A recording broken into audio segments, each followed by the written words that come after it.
3-0, 3-0, 2 games. Back to back. Yeah. That's something very, very telling. There's a crisis in confidence, a huge one. Yeah. And the moment that creeps in, because the caliber of players is not bad.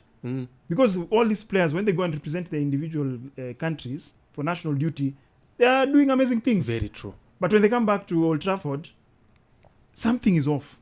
There's a crisis in confidence. There could be something deeper. And Ronaldo lifted the lead on it, ironically. Last year when he was leaving acrimoniously. Remember? He just said something. He didn't go into, maybe of course he had his own other issues as well. But he just gave us an idea of, because you can imagine Cristiano Ronaldo talking about the dressing room being, the physical now facilities. Yes. Yeah. The swimming pool. Yeah. He said everything is the way I left it and I was here like 12 years ago. That is very telling. That's very telling. That is what he was able maybe to reveal, because obviously he has non-disclosure clauses in his contracts. But he just gave us an idea of hii club kuna shida mingi, lakini wacha mimi nijitoe. I agree with you, both of you. I think yes, the owners have played a part because the team it's on sale, is not for sale for a year. They have and they seem just to not have a good vibe again, like you said, like it's a good vibe about them. But on the other hand, I think Ten Hag has a lot to explain. I.e., he spent 400 million pounds. What's he spent it on?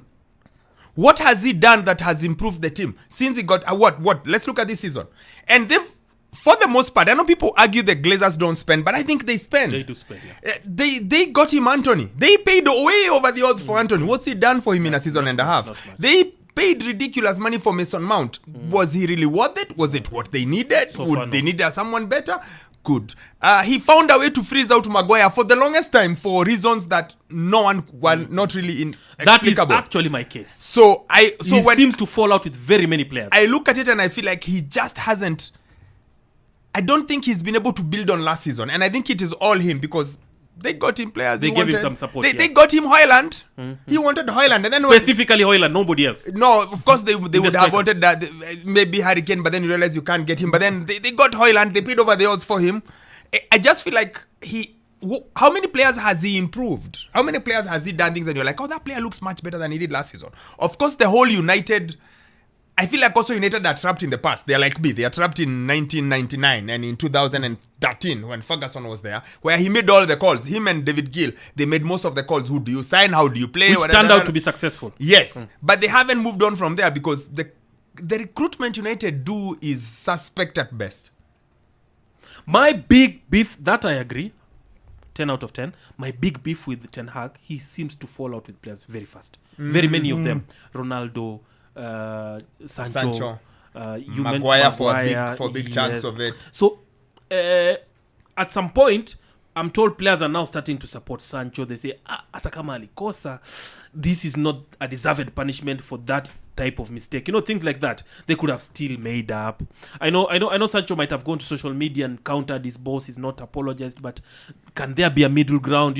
Right now we are suffering probably as a team. We don't have a right-sided midfielder and Sancho is just there, Yeah, but it's not like when he was there he was doing anything. He's not doing much, but he falls out with very many players. Actually, it's not like he was doing anything, and to be honest, Ten Hag signed Anthony ahead when he had Sancho, so you wonder, did he really look at Sancho in the first place? But the issue falling out, which I have experienced, is that if I have a thing for you, if I like you, and then you fall out with somebody, I tend to favor my friend, even if he was on the wrong. True. I tend to so imagine you fall out with 3 players. Those 3 players have best friends in the team.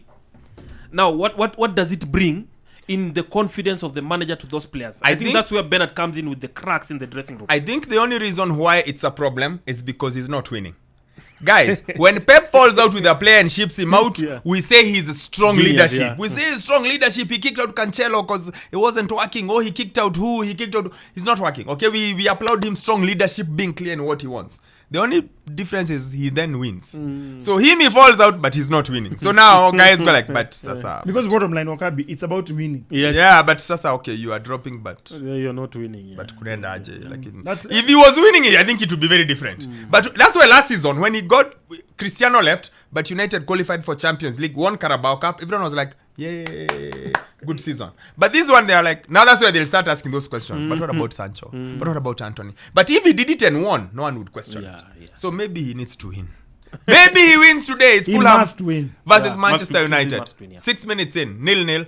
I saw Varane warming up. Another weird one. You're not quite sure why Varane is being dropped. But anyway, yeah. And Kuna kitu alisema Varane in midweek.